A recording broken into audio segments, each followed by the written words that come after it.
3,000 crore worth of business queries आती हैं annually. तो वर्थ तो इसकी और ज़्यादा भी हुई, बट एक साल में समझ लो इतनी लोग पूछते हैं।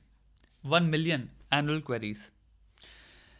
सो यहाँ पे हम कुल मिला के देखें तो ये क्या दर्शाता है, ये क्या बताता है। तो इसको ढंग से अगर समझना तो आपको ये क्वेश्चन पूछना पड़ेगा अपने आप से कि टिक रिप्रेजेंट क्या करता है।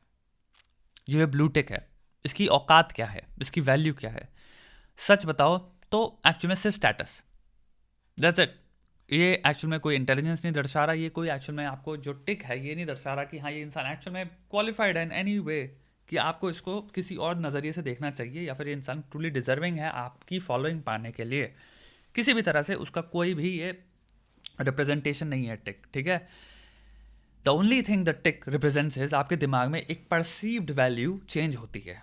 जब भी आप फ़ोन खोलते हो और एक आपको टिक दिखता है अकाउंट में, समझना इस चीज़ के बारे में। ये कोई चीज़ ऐसी नहीं थी कि हमें बचपन में पढ़ाई गई हो कि देखो दुनिया में 2 तरह के लोग होते हैं। एक होते हैं जिनके पास बैजेस होते हैं, यानी कि टिक होंगे या फिर वेरीफाइड पेजेस होंगे, वो थोड़े से अलग हैं हम लोगों से जिनके पास नहीं है। और उसके फिर आपको किताब में रीज़न बताए जा रहे हैं, साइकोलॉजिकल या सोशल रीजंस, और आप कह रहे हो अच्छा अब मैं समझ सकता हूँ क्यों टिक वाले इंसान को मेरा दिमाग ऑटोमेटिकली अलग तरह से देखता है। वो नहीं हो रहा आप, लेकिन कभी क्वेश्चन नहीं किया, फिर हम कभी सोचते नहीं क्यों मेरा दिमाग ऑटोमेटिकली टिक वाले अकाउंट को देखता हूँ। ये थोड़ा हो सकता है out of nowhere without even questioning, मेरा दिमाग कह रहा है ये बिग डील है, दिस इज समथिंग जो कि मेरे पास नहीं है, कुछ ही लोगों के पास होती है। स्टेटस के साथ क्योंकि भाई उसमें फेम आ जाता है, एक्सक्लूसिविटी आ जाती है। सबसे बड़ी चीज़ होती है भाई स्टेटस के साथ आता है एक सेक्सुअल अट्रैक्शन का कंपोनेंट। यानी कि अगर आपको फॉर एग्जांपल एक वेरीफाइड अकाउंट आपके पास मैसेज आता है, राइट, तो आपको लगेगा वाह यार मेरी स्पेशलनेस कितनी इंक्रीज हो जा रही है। अगर तुम लड़की हो फॉर एग्जांपल, तब तुम्हें लग रहा होगा इस इंसान को हो सकता है मैं रिप्लाई करूं, क्योंकि भाई ये वेरीफाइड इंसान है, यानी कि कुछ होगा। दूसरी चीज़ आप देखते हो दुनिया में वेरीफाइड अकाउंट कौन है, फेमस लोग, यानी कि आप हो सकता है मॉडल्स को देख रहे हो। प्रिडोमिनेंटली अगर हम सिंपल नंबर स्टडी करें तो मोस्ट पीपल जो कि आप नज़र से देखते हो वो वही होंगे, यानी कि मॉडल्स हो गई, एक्ट्रेसेस हो गई, एक्टर्स हो गए, celebrities, people who are famous for being pretty. तो यहाँ पे आपको एक चीज़ समझनी पड़ेगी, ये जो रिक्वेस्ट आ रही है 3,000 crore worth of business queries में, मोस्टली वो लोग हैं जिनको जिंदगी में उस बॉक्स में जाना है जहाँ पे वो प्रिटी अट्रैक्टिव स्टेटस वाले वेरीफाइड में फॉल करें। नॉट नेसेसरली भाई हम अकॉम्प्लिश्ड रिसर्चर्स हैं, साइंटिस्ट हैं। अगर आप इसको और छोटे में देखो तो भाई हमारी देखने का नज़रिया कितनी पूरी तरह से वॉर्ब्ड है। एज ह्यूमंस मैं बात कर रहा हूँ 5 अगले अक्रॉस कल्चर, इस चीज़ को देखो, इंडियन बात भी नहीं कर रहा मैं, दुनिया में हम कैसे देखते हैं चीज़ों को। इट्स थिंक अबाउट होमोसेपियंस कि कहाँ हमने लाइफ में अगर हमें वैल्यू प्लेस करनी थी तो हमने इंटेलिजेंस में नहीं करी, हमने स्टेटस पे करी। Not popularity of intelligence, again popularity of looks, entertainment, glamour, beauty, fashion.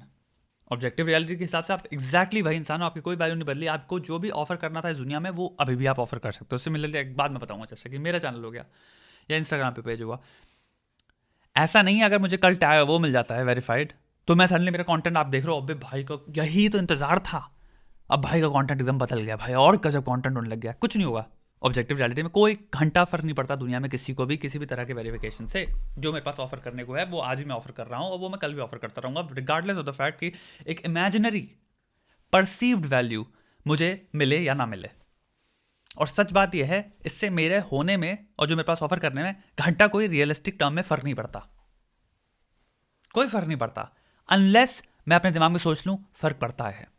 जो नॉर्मेटिव रियलिटी है, यानी कि जिस नॉर्म्स को लेके हम यूज्ड टू हो गए हैं, वो इतने ज़्यादा लीन्ड हैं टुवर्ड पॉपुलैरिटी, ब्यूटी, इस अनइंटेलिजेंट परस्यूट्स में कि हम खुद ही एज अ स्पीशीज प्रायोरिटाइज नहीं कर रहे इंटेलिजेंस। तो एक बात बताओ, इंटेलिजेंस वैल्यू या इंटेलिजेंट एक्शंस या इंटेलिजेंट परसेप्शंस वैल्यू कैसे होंगे जब हम वैल्यू ही कर रहे हैं नॉट रियली ब्राइट थिंग्स जो कि आपको vanity, arrogance, self importance, ego, इसके अराउंड ज्यादा सर्कल कर रहा है, सेंटर कर रहा है। स्टेटस क्या है? ईगो ड्रिवन, कंप्लीटली ईगो से आ रहा है। मैं बेटर हूं, मेरे पास स्टेटस है, मैंने कुछ ज्यादा कर लिया है, हो, मैं क्या फील करता हूं।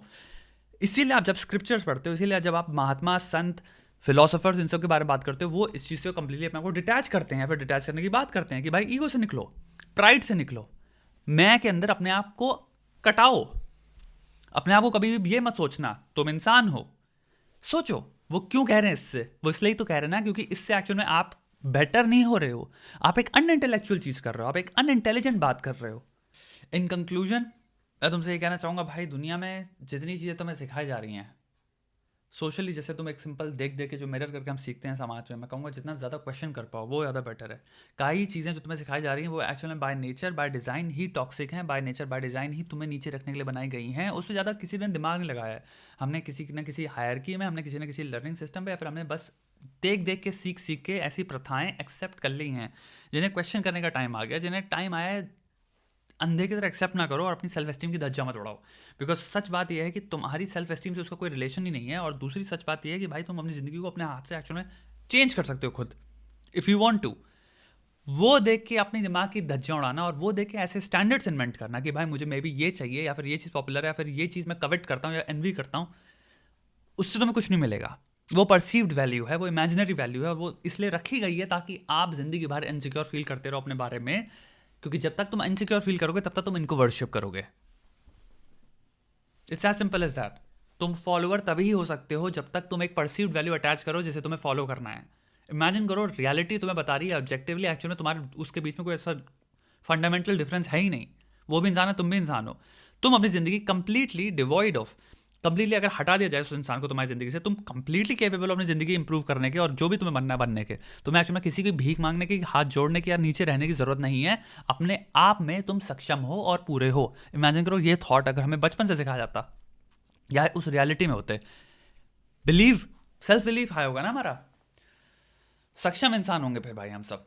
लेकिन वो it's not good for capitalism. Actual में एक चीज़ समझो, आप ज़्यादा चीज़ें नहीं खरीदोगे, आपको फील नहीं होगा शिट यार मैं इनसिक्योर हूं, मुझे ये खरीदना, मुझे वो खरीदना, मुझे ये 400 चीज़ें करनी है पूरा होने के लिए। आप वो नहीं करते हो, आप बाय चॉइस फिर आपकी ज़िंदगी ज़्यादा चलती है, not by necessity. By necessity तब होता है जब तक आपको लगता है मुझे नेसेसरी है, मेरे लिए बहुत सारी चीज़ें करना नेसेसरी है, नॉट चॉइस नहीं है मेरी। चॉइस तब होता है जब आप कहते हो हाँ मेरा मन है करने का, नॉट बिकॉज मेरे को मजबूरी है किसी चीज़ की। नेसेसिटी तब होती है जब आपको ये बताया जाता है, आपको ज्ञात किया जाता है, आपको बैठ के कन्विंस किया जाता है कि भाई ये मजबूरियाँ हैं। हमें इन सब थॉट स्ट्रक्चर से फ्री होना है। कुल मिला के आई थिंक दिस आर्टिकल से मेरे को ये चीज़ समझ में आती है कि भाई इतना ज़्यादा भरोसा भी मत करो इंसानों पे और इंसानों के बनाए डिज़ाइंस पे और इंसानों के बनाए प्रथाओं पे। जस्ट बिकॉज कोई चीज़ पॉपुलर है, जस्ट बिकॉज कोई हज़ारों या करोड़ों लोग कर रहे हैं, इसका मतलब ये नहीं वो चीज़ परफेक्ट है। समझना इस चीज़ को, हज़ारों करोड़ों लोग बहुत सारी चीज़ें कर रहे थे 100 साल पहले, तुम्हें पता चलेगा जो कि अब नहीं कर रहे, और तुम उनको हम कंडेम करते हैं। समझ रहे हो? एज अ कैनोनिकली हम उनको कंडेम करते हैं, यानी कि पुस्तकों में जो बच्चों को पढ़ाई जाती हैं, आप उनमें बताया जाता है ये प्रथाएं गलत थी। तो इंसानों पे इतना ही भरोसा मत करो। सिंपल तुम्हें एक हिस्टोरिकल कॉन्टेक्स्ट में तुम्हें दिख सकता है ये बहुत सारी चीज़ें थी, and all over the globe मैं बात कर रहा हूँ। इसलिए आज ही अपने दिमाग में जो चीज़ों को अंधे की तरह हमें बेचा जाता है, मे भी क्वेश्चन करो, मे भी बस हाथ खोल के आपको एक्सेप्ट नहीं करना।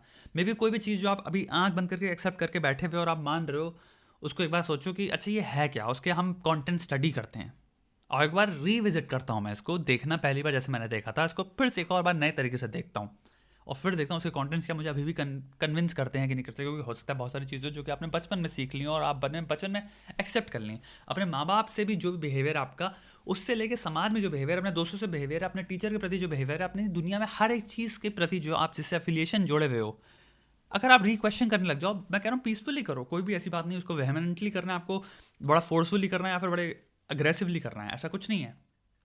प्यार से करो, तमीज से करो और एक पेशेंस के साथ ही करो, बट करो।